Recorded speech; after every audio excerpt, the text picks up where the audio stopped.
mass media. So, what is mass media?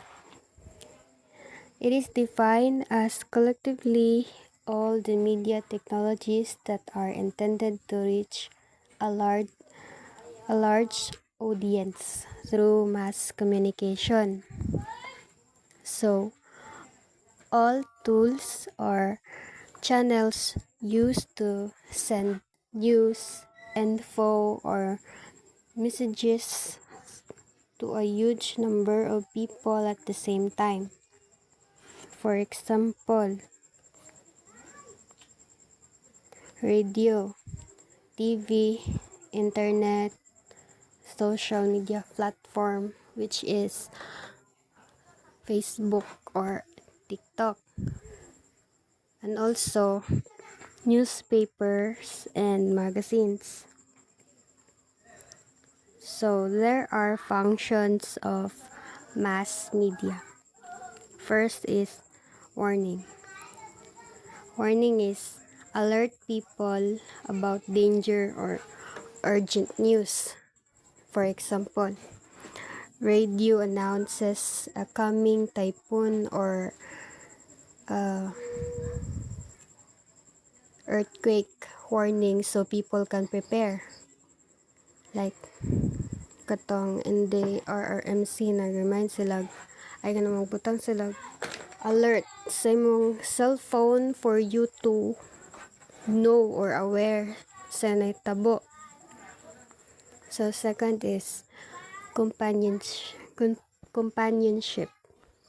Makes people feel not alone. Media feels like a friend you turn to daily. So, if, for example, listening to your favorite radio DJ every morning or watching a daily TV show. Like it is your habit for everyday's life. Let's proceed to agenda setting. Media decides what topics people talk about.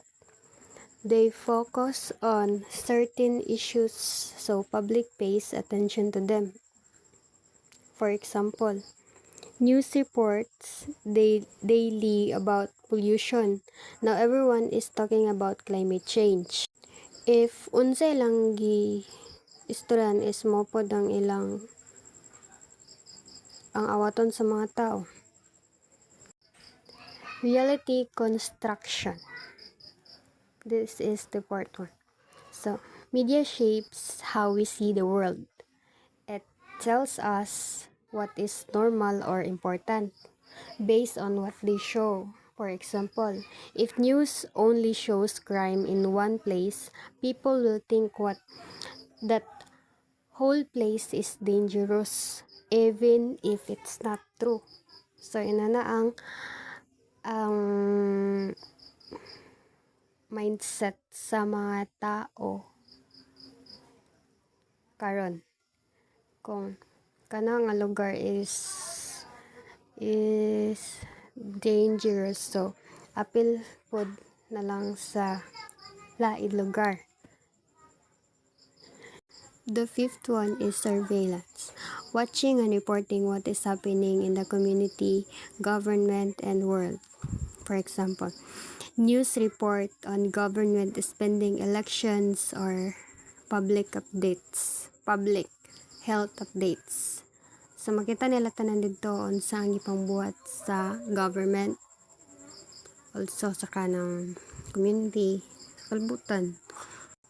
Socialization and education teaches people values, culture, rules, and new knowledge. Helps us learn how society works. For example, documentaries about history or TV shows teaching good manners and respect. That is socialization and education. How we unsa na pagdala sa tong culture pag-learn sa rules o sa new knowledge. Propaganda. Using media to influence or manipulate people's opinions, often one-sided, to promote a certain belief or group.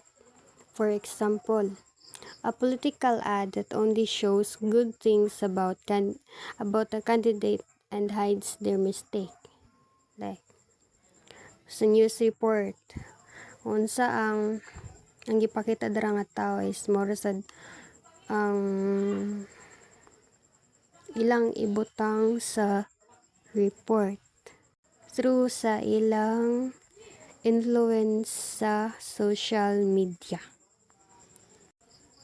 Mainstreaming, making certain ideas, trends, or behaviors normal and widely accepted by showing them often. For example, TV shows and ads now often showing people using reusable bags. More people start doing it. Kung unsay trend sa media is mopod ang ginabuhat sa mga tao. Entertainment, provide fun, relaxation, and enjoyment, not just news. For example, movies, music videos, comedy shows, game on social media. Sa comedy shows is katawanan siya, isugpod. Game on social media like advertising, promote products or services so people buy them, supports media financially. Example, commercials on TV for soft drinks or sponsored posts on Facebook about new phones. Sa product is kanang shampoo, tapos ang artista dayon may magdala na katong keratin ba. Tapos sa new phone is katong iPhone latest, bisag mahal kayo kay paliton kay kuan man siya, trend man. Tapos ano po siya, sponsored. Importance of mass media. Mass media shapes our culture and values. It shows us what matters, like justice, rights, and our country's concerns. It also affects the economy because businesses and people depend on it for info and trade.